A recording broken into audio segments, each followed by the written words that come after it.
Hello, नमस्कार विद्यार्थी मित्रों। कैसे हैं? ठीक है।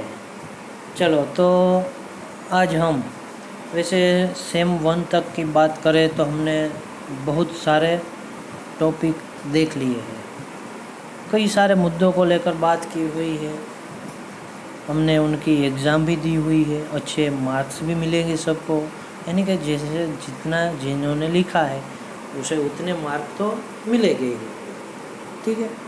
अब का हमारा दूसरा यानी कि सेम 2 का भाग रहेगा। सेकंड सेम की बात करें तो उनकी शुरुआत हम कर रहे हैं। ठीक है। उनमें सबसे पहले हम देखने वाले हैं अलंकार। कौन सा टॉपिक है हमारा? यह अलंकार। ठीक है। तो उसे लेकर आज हम बात करने वाले हैं। अलंकार भी एक सीखने की, एक जानने की बात है। उसी से भाषा में है वह क्या होता है कि एक प्रकार से उठाव जो बोलते हैं हम, एक प्रकार से जो विशेषता है वो लाई जाती है। तो इसी तरह हमारा यह 21वां चैप्टर रहेगा अलंकार। इंग्लिश में यदि कहे तो फिगर ऑफ स्पीच। ठीक है। थोड़ा कुछ दिया गया है, जैसे यहाँ है कि सुंदर से नित सुंदरतर, सुंदरतर से सुंदरतम, सुंदर जीवन का क्रम रहे, सुंदर सुंदर जग जीवन रहे। तो यह पंक्ति के द्वारा कहा गया है कि जीवन है सौंदर्य में मानता है, सुंदर है, सबको अच्छा लगता है। तो इसी तरह यहाँ अलंकार का काम भी क्या है कि भाषा में एक सुंदरता देता है, भाषा में सुंदरता बढ़ाने का काम है, वो अलंकार कहते हैं, जिसे यहाँ परिचय दिया गया है। अलंकार का शाब्दिक अर्थ यदि हम देखें तो क्या होगा? आभूषण। आभूषण यानी कि गहना, ज्वेलरी जो कहते हैं वो ज्वेलरी। तो भाषा में गहनों का काम कहे, जिस प्रकार शरीर में गहने पहनते हैं हम तो कितना सुंदर दिखते, अच्छा लगता है। उसी तरह से भाषा का प्रयोग करते वक्त अलंकार का प्रयोग करेंगे तो और उनकी सुंदरता है वो बढ़ जाएगी।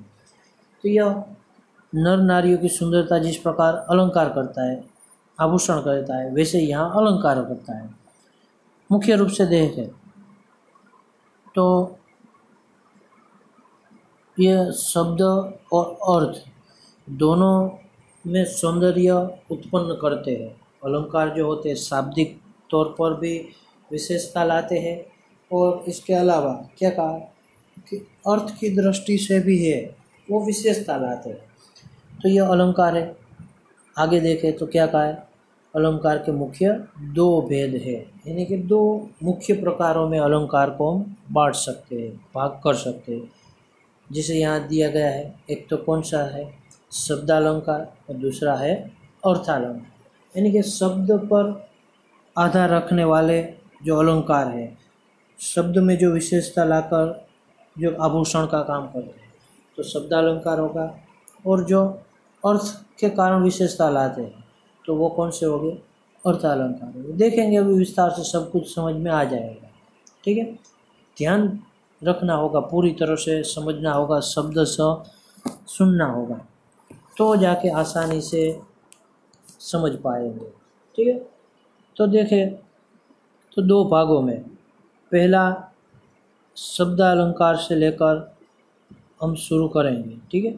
शब्दालंकार जो है उसमें क्या होता है? व्याख्या जैसे यहाँ दी गई है, डेफिनेशन, यानी कि कहे तो क्या कहा कि काव्य में जहाँ शब्दों के विशिष्ट प्रयोग से सौंदर्य और चमत्कार उत्पन्न होता है, कहाँ कि शब्दों के विशिष्ट प्रयोग से। यहाँ मुख्य यह बात ध्यान में रखनी, क्योंकि ये कौन सा? शब्दालंकार। तो शब्दों का इस प्रकार प्रयोग किया गया होता है कि जिनके कारण क्या होता है कि एक सौंदर्य और चमत्कार दोनों उत्पन्न होता है, तो वहाँ शब्दालंकार प्रयोग होता है। क्या कि शब्दों के जरिए विशेषता बताई गई हो तो शब्दालंकार होगा। उनके भी अलग अलग प्रकार दिए गए हैं। हालांकि एक उदाहरण दिया है, पहले वो देखे। तट तमाल तरुवर बहुत छुए छाए, यानी कि यहाँ क्या है? तो जो वर्ण है उनका बार बार प्रयोग किया गया है, जिनके कारण ये विशेषता लाता है, आकर्षण दिखाता है। तो इनके कारण यहाँ क्या होता है, शब्द अलंकार। तो शब्द अलंकार का काम ही क्या है कि शब्द के द्वारा है वह शोभा लाना। ठीक है, तो सबसे पहला जो भाग है हमारा शब्द अलंकार में अलग अलग भेदों में दिया गया है। ठीक है, तो सबसे पहले देखें तो अनुप्रास अलंकार उनके भेदों में से एक रहेगा, फिर दूसरा यमक अलंकार रहेगा और फिर तीसरा रहेगा श्लेष अलंकार। ये सभी शब्दों के आधार पर ही बनाए हुए होते हैं। कैसे है देखते हैं, चलो। पहला जो है अनुप्रास अलंकार, यानी कि प्रास जो होता है वो मेल खाता है। देखते व्याख्या के साथ, काव्य में जहाँ समान ध्वनियों या वर्ण, ध्वनि यानी क्या होता है, रेमिंग वर्ड जो बोलते हैं वो ध्वनि कहा जाएगा। वर्ण यानी कि एक जैसे वर्ण आते हैं, जैसे कि अभी तो वाला हमने देखा था, तो वर्ण कहा जाएगा। तो एक समान उच्चार होता हो या तो एक समान वर्ण दिखाई देते हो, उससे एक से अधिक बार आवृत्ति यानी कि रिपीट होते हो, पुनरावर्तन होता हो, वापस आते हो। जैसे यहाँ हम उदाहरण देखें तो पोथी पढ़ी पढ़ी जगमुआ पंडित भयानक हो, यानी कि प वर्ण जो है वो बार बार आता है। यहाँ क्या गया है, वर्ण है और एक से अधिक बार आता है, यानी कि उनकी आवृत्ति होती है, जिनके कारण यह क्या होगा, अनुप्रास अलंकार होगा। क्या कहा गया व्याख्या से वापस समझे तो, कि काव्य में यानी कि जो पंक्ति दी गई होती है, जो शब्द दिए गए होते हैं, उसमें ध्वनि या तो वर्ण होते हैं, उनकी बार बार आवृत्ति होती है। एक ही वर्ण है यानी कि प वर्ण की आवृत्ति यहाँ पर बार बार हो गई। इसी तरह यहाँ पर द वर्ण की हुई, म वर्ण की हुई, क वर्ण की हुई। ठीक है, तीन बंधु दुखियो दुख कब दूर करोगे, मीठा मोदू मन भय मलिने, कस्तूरी कुंडली बसे मृग मुंडे ढंड माए। तो क दिया गया है। तो इसी तरह अलग अलग वर्ण है, उनकी आवृत्ति होती है। आवृत्ति यानी कि बार बार एक ही वर्ण आते हो और हमारा ध्यान वहीं पर खींचता हो। जैसे कि ये देखा है हमने, पोथी पढ़ी पढ़ी जगमुआ पंडित भयानक हो, तो प की बार बार आवृत्ति होती है, हमारा ध्यान प पर जाकर अटकता है, जिनके कारण एक उनकी शोभा बढ़ती है। तो इसलिए यह क्या हुआ, यह अनुप्रास हो जाएगा। ठीक है, जैसे कि यहाँ पर व्याख्या दी गई है। ठीक है, यहाँ तक। तो यह खास तौर पर शब्द से देख लेना है। अगला उदाहरण दिया, गिरी का गौरव गाकर जर्जर, मद में नस नस उत्तेजित कर।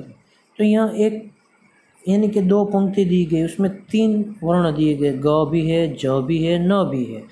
तीनों की एक से ज़्यादा बार आवृत्ति हो गई, दो बार, यहाँ 3 बार ग।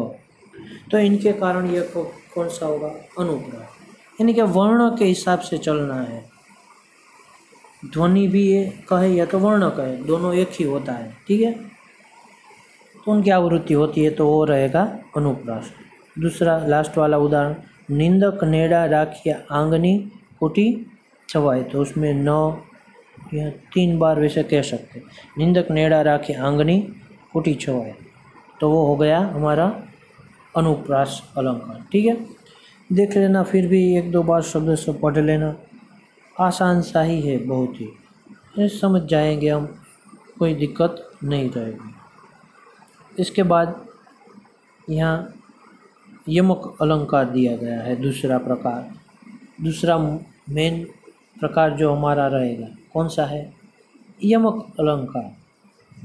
कैसे, उनकी डेफिनेशन व्याख्या देखें तो, ये जब कविता में किसी एक शब्द का एक से अधिक बार भिन्न भिन्न अर्थों में प्रयोग हो। क्या कहा कि शब्द एक ही है पर उनका प्रयोग जो है वो अलग अलग अर्थों में हुआ है।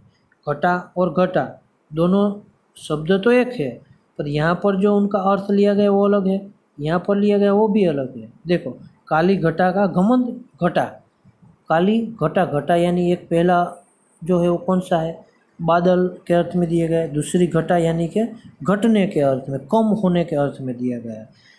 तो अब व्याख्या से हम समझते हैं वापस क्या कहा गया, कि जब किसी वाक्य में या तो पंक्ति में किसी एक शब्द का एक से अधिक बार प्रयोग हुआ हो पहले, यानी कि यहाँ 2 बार प्रयोग हुआ है।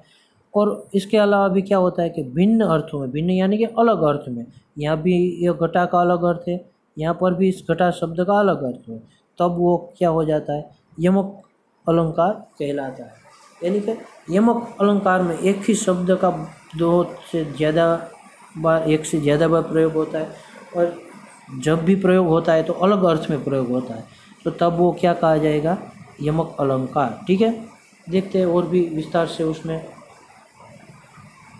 जो यहाँ दिया गया है। देखा कि यहाँ पर घटा शब्द का 2 बार प्रयोग हुआ है। ठीक है, एक बार घटा है पहले में बादल के अर्थ में और दूसरे में कम होने के अर्थ में, इसलिए यहाँ पर क्या होगा, यमक अलंकार। वैसे यहाँ अन्य ढेर सारे उदाहरण दिए गए हैं, देखते हैं हम एक एक का। क्या कहा है, समझ लो, फिर भी वापस एक बार बोल लो। क्या कि एक ही शब्द होता है, उनका प्रयोग 1 से ज़्यादा बार होता है, और अर्थ भी उनका हर एक बार है अलग अलग होता है। तो ऐसा कोई वाक्य मिले हमें, ऐसी कोई पंक्ति मिले, ऐसा कोई काव्य मिले, तो कौन सा उदाहरण होगा हमारा, यमक अलंकार का उदाहरण बनेगा। ठीक है, देखते हैं ये दूसरा वाला जो दिया गया कि माला फेरत जुग भया, फिरा न मन का फेर, कर का मन का डारी दे, मन का फेर। देखो, मन का एक शब्द दिया गया, उनका अलग अलग 3 अर्थ में ये 3 बार प्रयोग किया गया है। कैसे, वैसे तो 4 बार है, ये 1, ये 2, ये 3 और ये 4 हुआ, 4 बार प्रयोग हुआ है मन का अर्थ शब्द। ठीक है, दूसरे और चौथे मन का अर्थ होता है मोती, यह पहला हुआ हमारा। ठीक, ये दूसरा हुआ, ये तीसरा हुआ और ये चौथा हुआ। तो यहाँ पर ये पहला जो है और तीसरा है, यानी कि इन दोनों को हम ले, वापस से मैं हाईलाइट करूँ तो कहाँ से, कि यहाँ से लेकर यहाँ तक, यानी कि पहला और तीसरा, यहाँ तक की बात करें तो यह दोनों किस अर्थ में दिए गए, हृदय का, कि फिरा ना मन का फेर, यानी कि हृदय में बदलाव नहीं आया, मन का फेर, यानी यहाँ की बात करें मन का फेर, तो हृदय में कोई फेर नहीं हुआ इस अर्थ में। तो इसके बाद ये दूसरा है और यह चौथा है, तो दूसरे और चौथे में क्या दिया गया, मोती, यानी कि माला का दाना, माला में जो मोती पिरोए जाते हैं उनका। कि अब ध्यान से सुनो, क्या कहा कि माला फेरत जुग में, माला तो सब फेरते पर हृदय का फेर मिटता नहीं है। कर का माला डाली दे, यानी कि हाथों में रही हुई मोती है वो फेंक दो, तब जाके हृदय की माला जो है, मोती है, वो फरेगा, ऐसा अर्थ दिया गया है। वैसे हमें तो सिर्फ शब्द में चलना है, पहला, दूसरा, तीसरा, चौथा, चारों को अलग अलग अर्थ में यहाँ प्रयोग किया गया, जिनके कारण ये कौन सा होगा, यमक अलंकार बनेगा। ठीक है, यह एक कंप्लीट हुआ। दूसरा उदाहरण हम देखें तो क्या कहा, जितने तुम तारे उतने नहीं गगन में तारे, एक ही वाक्य है।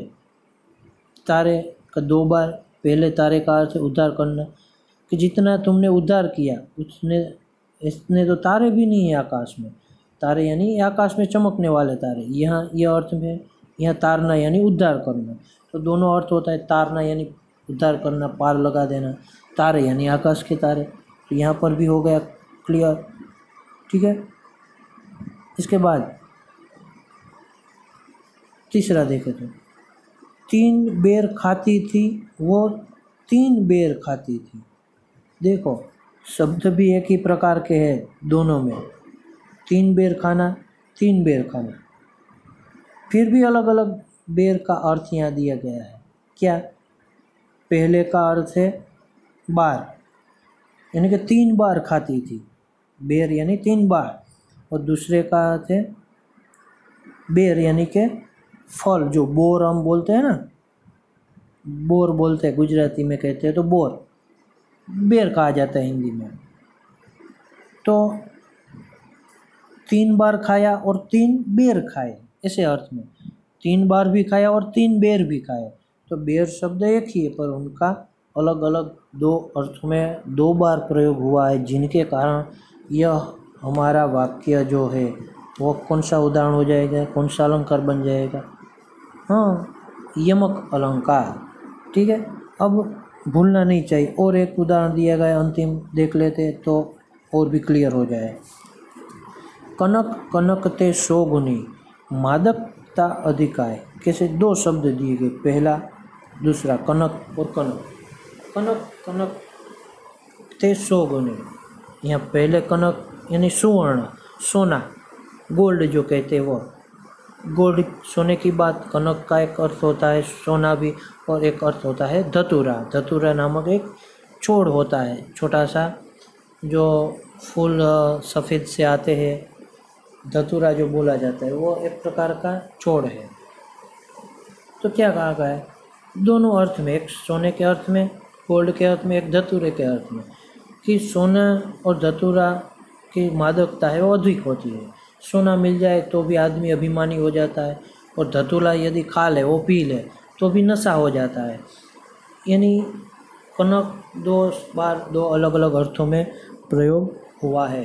इनके कारण यह क्या हुआ कि यमक हमारा जो अलंकार है वह बनता है। ठीक है, तो यह वैसे तो आसान सी बात है, यदि ध्यान से आप सुन रहे होगे, देख रहे होगे, समझ रहे होगे, तो जाके कोई भी दिक्कत नहीं आने वाली, सब आसानी से समझ में आ जाए। वैसी बातें हैं और वैसे से ही हम समझ रहे हैं।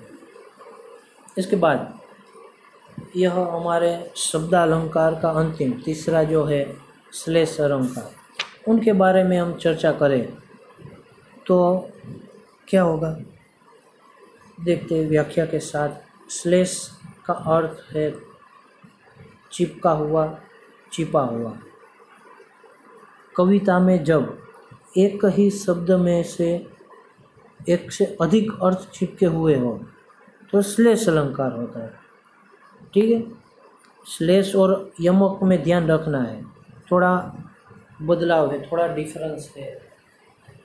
किस प्रकार कि यमक में हमने देखा था आगे, तो वो क्या था कि एक ही शब्द का अलग अलग अर्थ में प्रयोग होता हुआ। यहाँ क्या होता है कि एक ही शब्द है, वो अलग अलग अर्थ के कारण उनका पूरा अर्थ अलग हो जाएगा। देखो, ऐसे नहीं समझ में आएगा, उदाहरण के साथ ही देखना। रही मन पानी राखिए, बिन पानी सब सुन। क्या कहा कि रही मन पानी राखिए, बिन पानी सब सुन, पानी गए न उबरे मोती मानुष सुन। यहाँ पानी 3 बार प्रयोग किया गया है तो पानी ही, पर दोनों अर्थ में हम ले सकते हैं। एक तो पानी यानी पानी पीने का, ठीक है, पानी के 3 अर्थ है अलग अलग संदर्भ। मनुष्य के संबंध में देखें तो सम्मान के रूप में, मोती के संबंध में देखें तो चमक के रूप में, और आटे के संबंध में देखें तो जल के रूप में। अब क्या कहा कि बिना पानी के है वो सब सुना हो जाता है। पानी गए न उबरे मोती मानुष चुन। यदि मोती के अर्थ में देखें तो मोती में पानी यानी उनका अर्थ क्या होता है? चमक। कि मोती में यदि चमक न हो तो कोई काम का नहीं। ठीक है, ये एक हुआ। फिर यदि मनुष्य उनकी बात करें, मनुष्य में पानी यानी कि सम्मान, वहाँ सम्मान का अर्थ देता है। मनुष्य यदि मान सम्मान वाला न हो तो मनुष्य कोई काम का नहीं होता है। और इसी तरह चून यानी कि चूना जो होता है, वो जो चूने में पानी मिलाया जाता है फिर जाके दीवार में लगाया जाता है, तो चूने में भी यदि पानी न हो, जल न हो ठीक मात्रा में, तो वो भी कोई काम का नहीं रहता। तो यही अर्थ यहाँ पर दिए गए हैं। क्या कि तीनों को लेकर अलग अलग अर्थ हम ले सकते। वहाँ क्या था कि एक शब्द अलग अलग अर्थ में प्रयोग होता है, यहाँ प्रयोग तो एक ही अर्थ में होता है, पर एक के लिए अलग है, दूसरे के लिए भी अलग है, तीसरे के लिए भी अलग है तो वही शब्द वहीं पर ही प्रयोग होता है, पर 3 अलग अलग एंगल से हम देख सकते हैं। वहाँ क्या था, 3 अर्थ मिलते थे, यहाँ 3 अलग अलग एंगल देखने हैं हमें। तो इस तरह यह होगा हमारा श्लेष अलंकार। ठीक है, अब समझ गए हो गया। दूसरा उदाहरण भी दिया गया, वो भी दूसरा तीसरा भी देख लेते हैं तो आसान हो जाएगा, फिर जाके कोई दिक्कत नहीं रहेगी। देखते क्या कहा कि जो रहीम गति दीप की कुल कपूत की सोई, बाजे उजियारो करे बढ़े अंधेरो हो। यहाँ क्या हुआ है, बारे यानी जन्म लेना तथा जलना।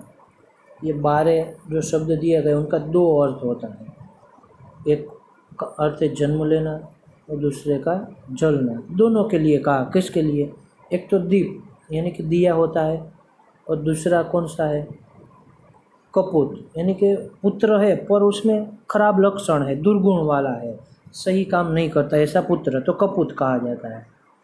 तो उसके लिए जन्म लेना और जलना दोनों दिए गए हैं। फिर बढ़े, उनके भी 2 अर्थ दिए गए। बढ़े यानी एक तो बड़ा होना और एक क्या होता है, बूझना, नष्ट हो जाना, समाप्त। यानी क्या कहा कि दीप यानी दिया होता है और जो कपूत होता है दोनों का एक जैसा कार्य होता है कि यदि कपूत जन्म लेता है तो यानी यहाँ एक बार कहे तो उजियारो करे, कपूत यदि जन्म ले तो कुल में अंधेरा हो जाता है। इसी तरह दिया जो होता है उसमें यदि बड़े यानी कि जलते रहते हैं तो अंधेरा है वो दूर करता है, और यदि बुझ जाता है तो अंधेरा हो जाता है। तो इसी अर्थ में दिया है, वैसे अर्थ के हिसाब से समझना। बारे का 2 अर्थ दिया है, बढ़े का 2 अर्थ दिए, शब्द एक ही है पर 2 अलग अलग एंगल से, एक दीप के एंगल से और एक कपूत के एंगल से देखें तो ये एक ही शब्द का 2 अलग अलग अर्थ निकलेंगे। इसी तरह यहाँ पर भी दीप के और कपूत के दोनों के अलग अलग एंगल से देखेंगे तो 2 अलग अलग अर्थ हमें मिलेंगे जो कि यहाँ पर दिए गए। ठीक है, तो ध्यान से पढ़ लेना, दिमाग में बिठाना तो आसान से समझ में आ जाएगा। बाकी यदि कोशिश ही नहीं करोगे तो जाके दिक्कत होने वाली है। ठीक है, फिर अंतिम देखते हैं तीसरा उदाहरण। चरण धरत चिंता करत चितवत चारहु और सुब्रन को ढूंढत फिरत कवि व्यभिचारी चोर। क्या कहा है देखते हैं, यहाँ नेक्स्ट पेज में दिया है, यहाँ वह ऊपर ही। ठीक है, कि सुब्रन जो दिया था उनके 3 अर्थ है। क्या क्या, एक तो अच्छे शब्द, फिर अच्छा रंग रूप, और सुब्रन यानी स्वर्ण सोना भी होता है। तो क्या कहा, तीनों अर्थ में। अब वापस वहाँ जाए तो क्या हुआ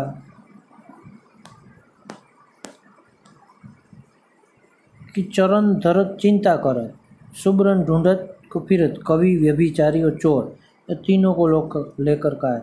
कवि के लिए है वो सुब्रन यानी शब्द का अर्थ लेता है, व्यभिचारी के लिए सुब्रन यानी कि अच्छे रंग रूप के लिए कहा हुआ है, और यदि चोर के लिए कहे तो सोना कहा जाता है। कवि है वो अच्छे शब्द ढूंढता है यानी कि सुब्रन ढूंढता है, व्यभिचारी है वो अच्छे रंग रूप ढूंढता है यानी कि सुब्रन ढूंढता है, और चोर है सुवर्ण ढूंढता है यानी कि सुब्रन ढूंढता है। तीनों का काम तो है क्या, सुब्रन ढूंढना है। वो अर्थ क्या हो जाएगा तीनों का अलग अलग, एक के कवि के लिए शब्द है, व्यभिचारी के लिए रंग रूप है, चोर के लिए सोना है, सुवर्ण है।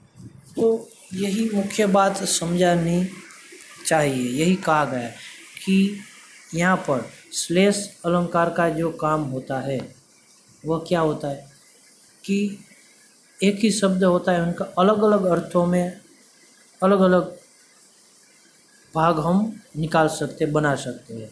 ठीक है, तो यह हो जाएगा हमारा श्लेष अलंकार, और इसके चलते हमारा शब्दालंकार जो पहला मुख्य भाग है वो भी यहाँ पर खत्म हो जाता है। अलंकार के मुख्य दो भेद थे, शब्दालंकार, अर्थालंकार, जिनमें से हमने शब्दालंकार देखे उनके भी कितने भेद दिए गए हैं, 3 भेद दिए गए थे जो कि हमने यहाँ पर देखे, अनुप्रास अलंकार, यमक अलंकार, श्लेष अलंकार।